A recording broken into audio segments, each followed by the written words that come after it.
Hey, what's up guys? Welcome back to Eco Farm. Corey Pettinato here, farm manager for Eco Farm. Hey, what's up guys? This is Kamal Singh. I'm the property manager here at the Eco Farm. Yep, and we have another vlog for you this week. So this week we're updating you on our land preparation, and also we do a big tomato planting we're gonna show you really quick. So this week we have repairs going on at the front. We noticed last week when we were cleaning the goat stall, there was no power in the barn. This is another area here in the back. This is our orchard area. We'll show you a video. This year we used a 3-foot bucket to make 3-foot trenches around our trees.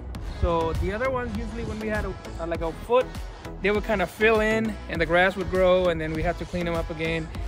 So let's see how this does this year. We'll see how it does. And then come spring, you're gonna see a bunch of flowers, green trees. This will look like a really nice area. So this week we were able to move 30 cubic yards of compost onto our garden, and then we were able to till that all in and incorporate it into the soil. We also took some time to have some fun. What's up, Kamal? Hey Corey. All right, what are you thinking, man? Well, we finally tilled it. Yeah. It's looking good. There's been one thing I've always wanted to do. Ah! All right, now help me up. Like a dirt angel there? Looks like a farm angel to me. Okay. Okay. Back to work, everybody. We were also able to get into our greenhouse with our BCS Power Harrow and start prepping the land for the upcoming crops that we're gonna put in there soon. Man, I love using this thing. We're using a tool called a Power Harrow. And so what it's doing is it has teeth that's working in all the organic matter on the top surface of the soil so it can break down easier. And then the next step after that is we'll use a ground blaster, which is basically just a rotary plow that you can attach to the BCS to make our rows. And then voila, our beds are ready for the next planting. This is what it looks like when we're done making our beds. So looks ready to plant to me. All right, we got some of our volunteers here, our loyal volunteers. How's it going? Good, good. Awesome. What are you guys doing? We're washing containers, Nice. sanitizing. Sweet. Yes. Getting ready for tomatoes, hopefully. Yeah. So what these guys are doing basically is, these are all some old pots that we've had lying around for a little bit. I've had past experiences where we had soil contamination just because of the pots. So we have this is just the first sink is just to get all the loose dirt off.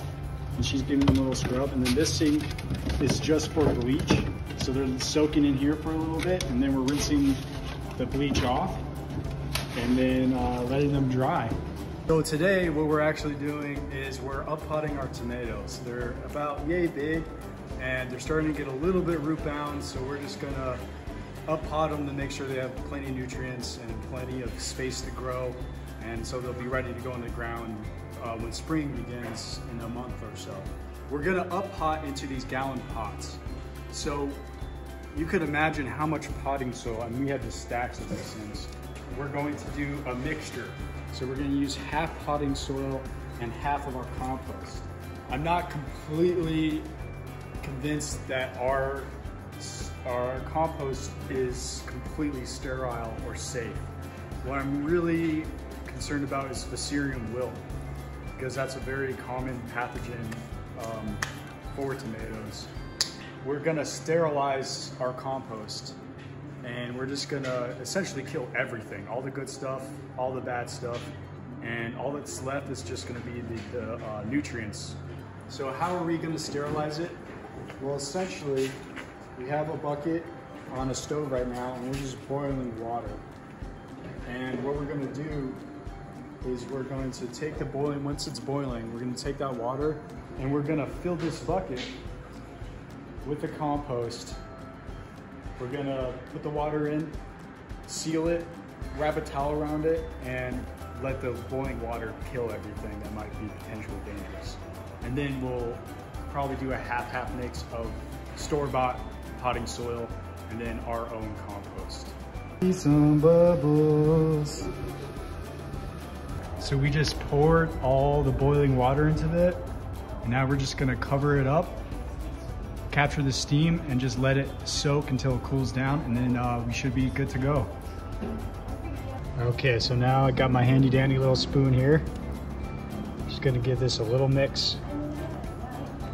Just make sure that water gets all the way in there. And then we'll just cover it and just let it cool down naturally. We decided just to pour the boiling water into the wheelbarrow just because we were working with such a big batch. However, the 5-gallon bucket method definitely works if you're working with smaller quantities. So we just let the wheelbarrow cool down until it was cool to the touch. It took about 24 hours. We just left it there overnight. And then we just started to mix it up with our potting soil. All right, now we're getting to the fun part. So the whole rest of the morning, I just spent planting each individual tomato.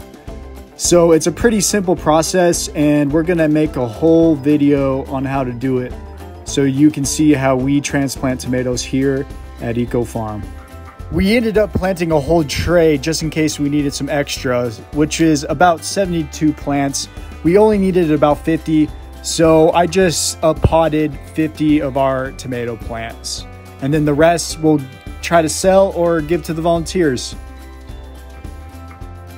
Okay, great. So the final step in this process is to water these guys in.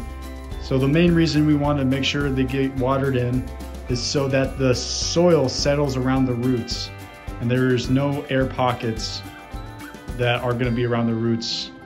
If there's any air pockets, there could be some sort of contamination, fungus, that kind of stuff.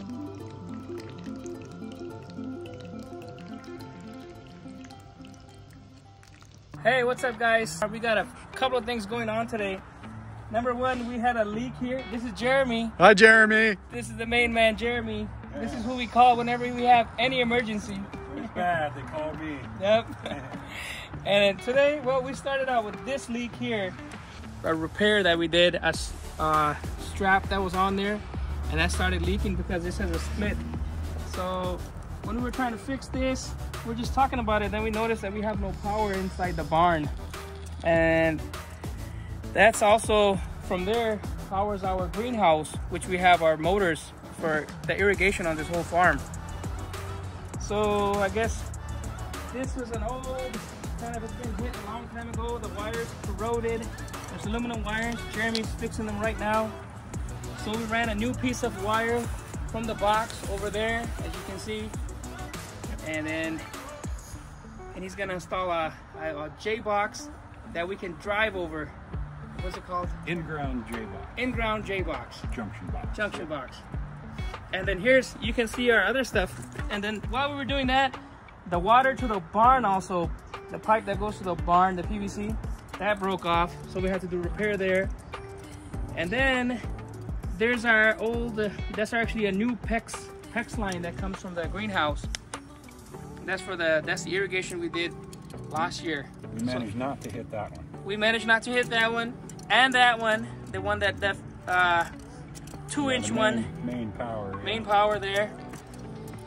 So yeah, that's what happened. So it's been nicked and then corroded over time, and that's what happens. You lose power. Lose power, nothing works. Yeah. So we'll fix everything today. Fix this, fix that. I hope you enjoyed the video. Please like, share, and comment. It really helps us out. Subscribe and then keep sharing, and let's keep moving forward. Yeah. Thank you. Yeah.